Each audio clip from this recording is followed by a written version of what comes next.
Para hadirin, para jamaah yang dimuliakan Allah Subhanahu wa taala, beberapa hari yang lalu saya pernah membahas keterkaitannya dengan terjadinya pembunuhan terhadap Husain yang pada waktu itu bertepatan pada tanggal 10 Muharram.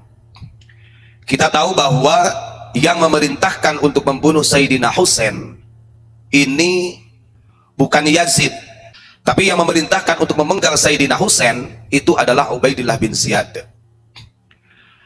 Kalau kita lihat dari sejarah itu, maka ada pelajaran yang sangat luar biasa menjadi cerminan bagi kita. Jangan sampai karena ada kepentingan politik, apalagi mengatasnamakan agama, ini terulang kembali seperti masa-masa yang terjadi pada dahulu kala. Salah satu yang harus dicontoh, Sayyidina Husain ini, bahkan kakaknya Sayyidina Hasan, ini kan kalau dalam ceritanya, dalam hikayatnya, kepemimpinan yang dipegang oleh Muawiyah, kemudian membaiat putranya Yazid ini. Kalau Sayyidina Hasan ya monggo-monggo saja, tidak ada permasalahan. Artinya tidak harus keturunan dari Sayyidina Ali. Ini adalah betapa legowonya pada waktu itu akhlak daripada cucu-cucu baginda Rasulullah SAW. Walaupun pada akhirnya Sayyidina Hasan juga terbunuh diracun.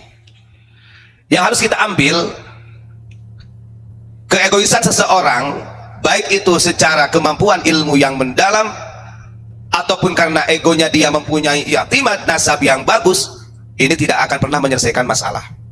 Ini akan membahayakan, apalagi bagi pengikutnya.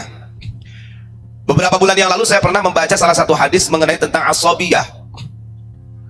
Bahayanya ketika kita membela orang-orang yang sebenarnya itu menjadikan kita taklid buta. Ini bahaya. Sudah tahu itu adalah salah, sudah tahu itu adalah keliru, masih diikutin. Nah, itu yang paling bahaya. Bahkan di dalam hadis itu disampaikan, sekalipun kita membela mati-matian kelompok-kelompok yang as-sabiyah, maka walaupun kita mati nanti di medan perang karena membela kelompok yang as-sabiyah, jangan diharapkan matinya itu syahid, yang ada dalam mati sangit. Ini naudzubillahi min dzalik. Nah, ini kadang-kadang banyak orang yang tidak paham juga di kita ini. Karena memang sudah terlalu lama ada pemahaman-pemahaman mengenai tentang mahabbah kepada dzurriyyah Rasulullah SAW. Kita sering sampaikan, bahkan ini saya bukan nih, disadari ataupun tidak, klan Ba'alawi atau para habaib itu marwahnya hancur, itu atas perbuatan daripada oknum-oknum Habib. Nah, ini harus digarisbawahi. Jangan sampai ada perkataan seolah-olah ulama pribumi atau ulama Nusantara iri dengan mereka klan Ba'alawi. Enggak ada. Maka kalau kita lihat di zaman dulu, kenapa berdampingan? Karena masih bisa dikontrol. Dari oknum-oknum yang masih arogan, kemudian para pendakwah, itu masih bisa dikendalikan. Nah, pada saat ini, sehingga sampai munculnya tesis dan lain sebagainya, nah ini harus jadi pembelajaran, ini menjadi perenungan. Dan itu alasan yang paling kuat menjadikan rusaknya marwahnya para habaib Ba'alawi, ini adalah dari oknum-oknum yang memang arogansi. Dan itu harus disadari, harus ada pembenahan. Padahal, nah ini saya ingin membacakan salah satu ibrah yang disampaikan di dalam kitab Bahjatul Asrar. Semua orang mengenal Tuan Syekh Abdul Qadir Jailani. Tuan Syekh Abdul Qadir Jailani ini, beliau adalah min dzurriyyati Rasul. Dan ini sangat masyhur dan sahih. Artinya, secara historis sejarah itu diakui, bahkan dari ulama-ulama juga pada mencatat. Jadi bin-binnya siapa? Sampai kepada Sayyidina Husain. Nah, ini adalah salah satu pembelajaran buat kita yang sebagai orang-orang yang memang diberi kepercayaan oleh Allah, diberi kepercayaan untuk mensiarkan agama, kemudian untuk memberikan pelajaran pendidikan agama dan lain sebagainya. Harusnya kita mencontoh daripada Tuan Syekh Abdul Qadir Jailani. Ini kan enggak, kebanyakan itu orang pengen mencontohnya itu adalah kehebatannya, karomahnya Tuan Syekh Abdul Qadir Jailani. Kalau zaman dulu, saya kira ketika di zamannya Tuan Syekh Abdul Qadir Jailani, permasalahan-permasalahan seperti ini sudah ada. Artinya caci maki dan lain sebagainya pasti ada. Bahkan tidak sedikit yang menentang daripada fatwa-fatwa Tuan Syekh Abdul Qadir Jailani. Walaupun pada akhirnya di zaman sekarang orang semuanya kagum kepada Tuan Syekh Abdul Qadir Jailani. Ada dari beberapa makalah yang disampaikan oleh, ini sanadnya, artinya yang disampaikan oleh Tuan Syekh Abdul Qadir Jailani ini turun-temurun sampai ke murid-muridnya. Ini ada berapa sumber. Jadi silsilah mata rantainya ini nyambung. Artinya bisa dipertanggungjawabkan. Ini saya bacakan ya, mudah-mudahan menjadi ibrah buat semuanya, baik itu para ulama ataupun habaib, siapa saja, kiai, aang, tuh bagus, lora dan lain sebagainya gitu. Ini kan kalau kita lihat ini memang ada egoisme di dalam dirinya nih. Mereka selalu mengatakan saya siap bertanggung jawab, kan begitu, bahkan dunia akhirat. Nah ini sebenarnya pembelajaran. Kalau orang paham bahasa yang seperti ini, bukan hanya Tuan Syekh Abdul Qadir Jailani, semua yang dianggap sebagai ulama, semua yang disebut oleh para habaib, semua disebut kiai gus yang punya anak didik, punya jamaah, ya harus bertanggung jawab. Dan bentuk tanggung jawab ini sampai hari kiamat atau bagaimana tidak? Wah, orang yang diberi amanah nanti itu orang yang pertama kali yang akan dimintai pertanggungjawaban oleh Allah, kan begitu.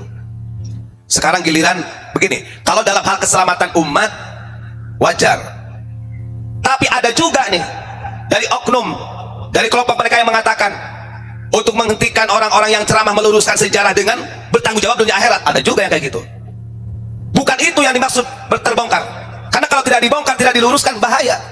Zainab ini karena dia menyampaikan sebagai dirinya adalah putri Ali dan Fatimah, itu bisa apa namanya itu apa istilahnya itu, itu bahasanya, bahasa ini tuh eksploitasi lah. Itu bisa apa namanya, menjadikan suatu alasan lah, karena sebagai cucu Nabi untuk mengumpulkan harta-harta umat. Ini kan bahaya, mengeksploitasi gitu ya.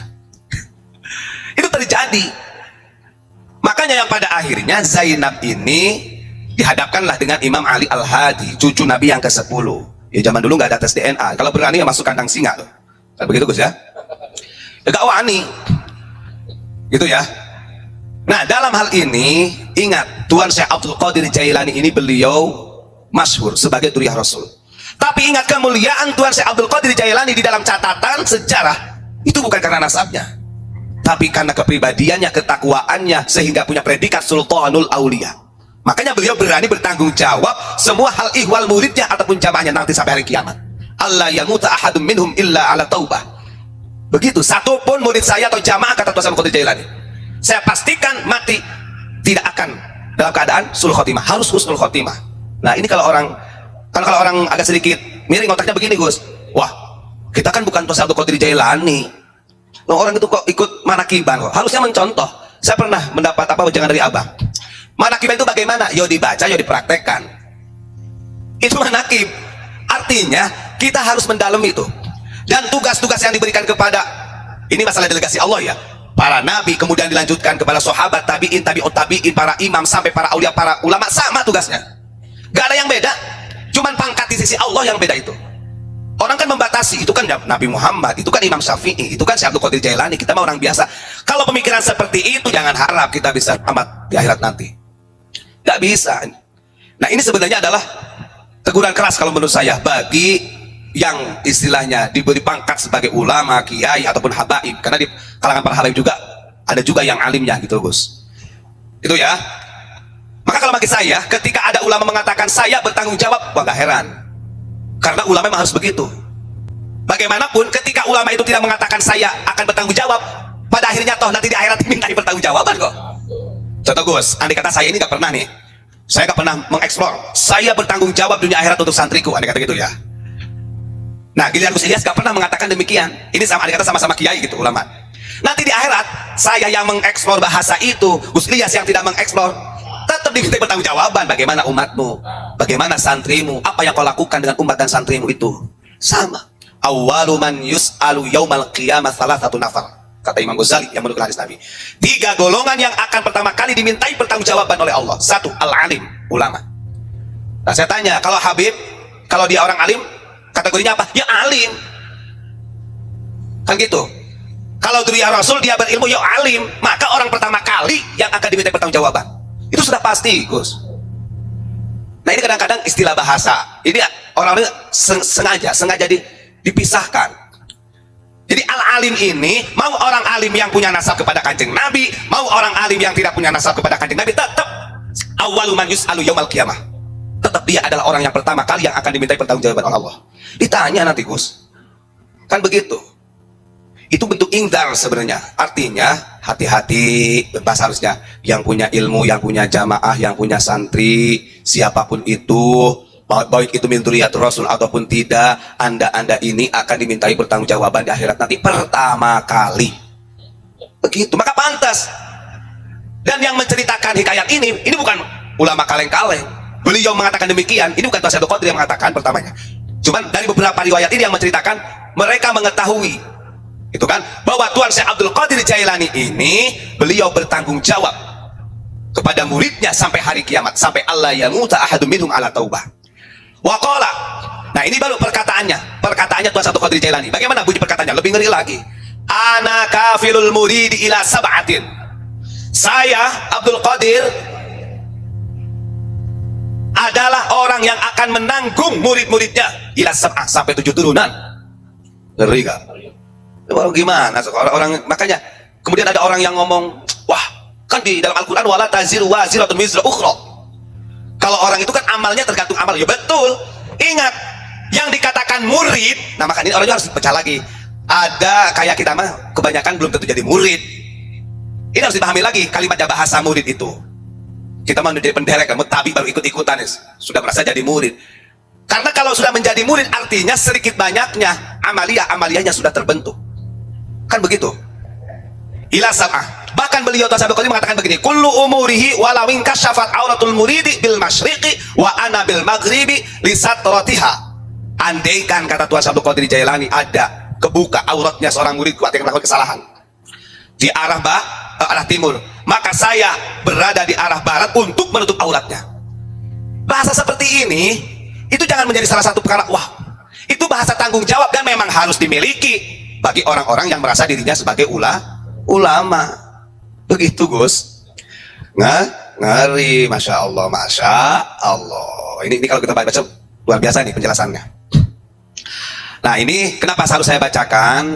Karena kadang-kadang orang ini kan, saya kira sih mungkin banyak lah orang yang sudah paham dengan bahasa-bahasa satohat dari golongan yang apalagi para aulia ini kan lebih ngeri-ngeri lagi gitu kan kalau kita lihat.